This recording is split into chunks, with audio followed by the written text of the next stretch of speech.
নমস্কার বন্ধুরা, স্নেহা গার্ডেনে সবাইকে স্বাগত। তো আমি কিছু ধনেপাতা চাষ করেছি একদম জৈব পদ্ধতিতে, খুব সহজভাবেই। প্রচুর হচ্ছে, তো কীভাবে চাষ করছি সেটা একটু দেখাই। সবসময় তুলে নেই, আবার হয় ডগা কেটে নিলে। তো টব ভর্তি ভর্তি হচ্ছে। আরও কিছু বীজ রোপণ করব যেন সারা গরমেও ধনেপাতা পাই। তো একটু ছায়াযুক্ত জায়গায় রেখে দিলে এবং লিকুইড খাবার প্রয়োগ করলে সবসময় ধনেপাতা আমরা চাষ করতে পারি। তো আজ সেটাই দেখাচ্ছি ধনেপাতাগুলো কীভাবে হচ্ছে। সবজির খোসা ভেজানো, কলার খোসা, পেঁয়াজের খোসা, এসব যদি আমরা ভিজিয়ে রাখি এবং সেই জলটাই যদি আমরা গাছের গোড়ায় দিই, তাহলে আর কোনো কিছুর দরকার হয় না কোনো খাবারের। এতে গাছের বৃদ্ধি খুব ভালো হয় এবং সবুজ সতেজ থাকে, রোগ পোকারও কোনো আক্রান্ত হয় না। তো এইভাবে আমি ধনেপাতা চাষ করছি এবং সব ধরনের শাকসবজি এভাবে চাষ করছি। তো সেটাই দেখাচ্ছি আজকে। ধনে বীজ রোপণ করার জন্য টব নিয়েছি। তো টবের নিচের দিকে কিচেন ওয়েস্ট দেওয়া আছে, উপরের দিকে মাটি দেওয়া আছে, ধুলোবালিযুক্ত মাটি, যেন এর জল ধারণ ক্ষমতাটা অনেক থাকে মাটির, তাই সেরকম মাটি নিয়েছি। আর বীজটা ভিজিয়ে রেখেছিলাম, প্রত্যেকটা বীজ অঙ্কুরিত হয়েছে। তো প্রায় 15 দিনের মতো সময় লেগেছে অঙ্কুরিত হতে। বীজগুলো আলতোভাবে ছড়িয়ে দিচ্ছি।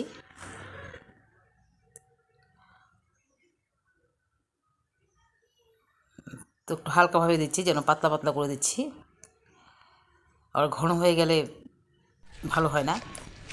তারপর বেশি করে জল দিয়ে দিয়েছি, একদম ভিজিয়ে দিয়েছি মাটিটা। তো তার উপরে একটু গোবর সারযুক্ত মাটি দিয়ে দিয়েছি, একটা স্তর, যেন বীজটা ঢাকা থাকে, তাহলে অঙ্কুরিত হতে সুবিধে হয়। তারপর ঢেকে রাখবো, কারণ ঢেকে রাখলে উপরের স্তরভাগটা শুকিয়ে যায় না, প্রত্যেকটা বীজ অঙ্কুরিত হয়। তাই একটু ঢেকে রাখছি, নাহলে রোদ্রে অনেক সময় শুকিয়ে যায়, যতই আমরা জল দিই না কেন। তো অঙ্কুরিত তো সময় লাগে, আর ঢেকে রাখলে তাড়াতাড়ি অঙ্কুরিত হয়। তো ঢাকনা তুলে নেওয়ার পর প্রত্যেকটা বীজ অঙ্কুরিত হয়েছে। তো জল দিয়ে ভালো করে ভিজিয়ে দিচ্ছি।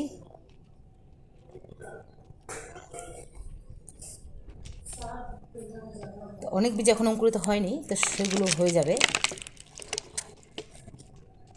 তারপর এটাকে ছায়াযুক্ত জায়গায় রেখে দেব। পুরো বীজ অঙ্কুরিত হলে তারপর রোদ্রে দেব।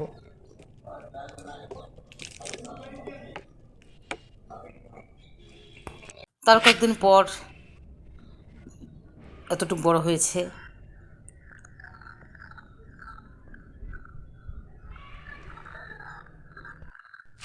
তার কয়েকদিন পর আরও এত বড় হয়েছে।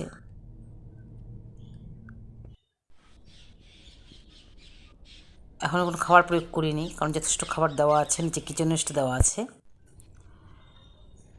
তো তারা কয়েকদিন পর টবগুলোকে নিয়ে এসেছি একটু ছায়াযুক্ত জায়গায়, কারণ এখন তাপটা বেশি, তাই একটু ছায়াযুক্ত জায়গা থাকলে খুব ভালো হয়। কিছু পাতা কেটে নিচ্ছি, একদম খাবারের উপযুক্ত হয়ে গেছে। তো গাছ তুলে নেব না, পাতা কেটে নেব। তারপর আবার সর্ষের খোল ভেজানো জল বা সবজির খোসা ভেজানো জল যদি আমরা দিয়ে দিই, আবার পাতা বেরিয়ে আসে। এদিকেও রয়েছে অনেক, এখানে আর অনেক শাকসবজি হচ্ছে আরও। এটার মধ্যে কয়েকটা দানা দিয়েছিলাম, এটাও বেরিয়ে আসছে। তো পাতা তুলে নিলাম।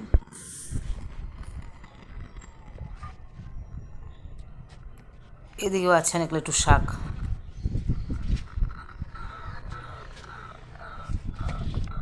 লাল শাক, মেথি শাক। শাক সবসময়ই হয়, একটার পর একটা হতেই থাকে। তো যে পাতা কেটে নিয়েছিলাম, তারপর আবার টবটা ভরে গেছে, আবার ওই টব থেকে নিয়ে নেব। এরকম করে করে উদল বদল করে নিতে থাকি সবসময়। তারপর আবার কয়েকদিন পর নিতে এসেছি আবার কয়েকটা পাতা, আবার এই টব থেকে নিয়ে নেব। এটা থেকে কয়েকদিন আগেই নিয়েছিলাম, এটা তারপর ভরে আবার গেছে খাবার দিয়েছি, একদম। অনেক হয়েছে। আবার এখান থেকে নিয়েছি। এই পাতাটা নিয়ে আবার এখানে খাবার প্রয়োগ করব, আবার হয়ে যাবে। ধনে পাতা বেশ সুন্দর হয়েছে। এটাও ভরে গেছে। এভাবে সারা বছর আমরা ধনেপাতা চাষ করতে পারি একদম জৈব পদ্ধতিতে। তো আরও কিছু বীজ রয়ে গেছে আমার, সেটা ভিজিয়ে দেব, আবার রোপণ করব কিছু, যেন গরমের দিনেও ধনেপাতা পাই ছাদ বাগান থেকে, টাটকা সবুজ পাতা। চার কয়েকদিন পর তো কত বড় হয়েছে ধনে পাতাগুলো। একটা স্টিলের গামলার পাতাটা একটা গামলার মধ্যে ছিদ্র করে বসিয়ে দিয়েছিলাম, বেশ বড় বড় পাতা হচ্ছে। এটা থানকুনি পাতা, এই যে টবের ধনে পাতাগুলো বেশ বড় হয়েছে। এখান থেকে কেটে নিয়েছি, খাবার দিয়েছি, আবার হচ্ছে, তো অনেক হচ্ছে,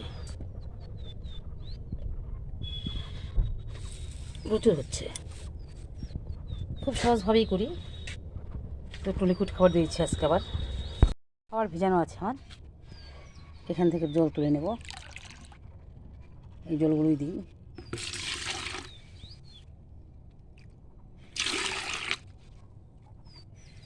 কলার খোসা ভেজানো, আলুর খোসা, কলার খোসা, পেঁয়াজের খোসা, সমস্ত কিছু এখানে ভেজানো আছে। এগুলো দেবো।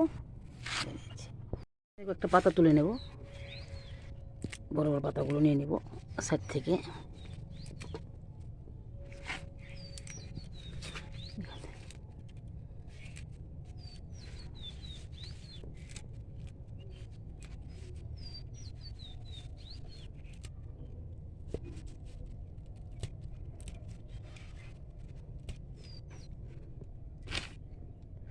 একটা ঝুড়ি এনেছি, এটা আমি রাখছি।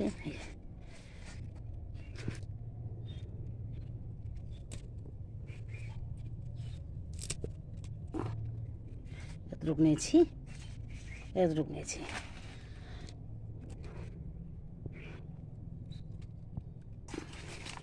তারপর গরমটা খাওয়ার পরে করছি, আবার জলটা দিয়েছি, প্রচুর পরিমাণে হবে।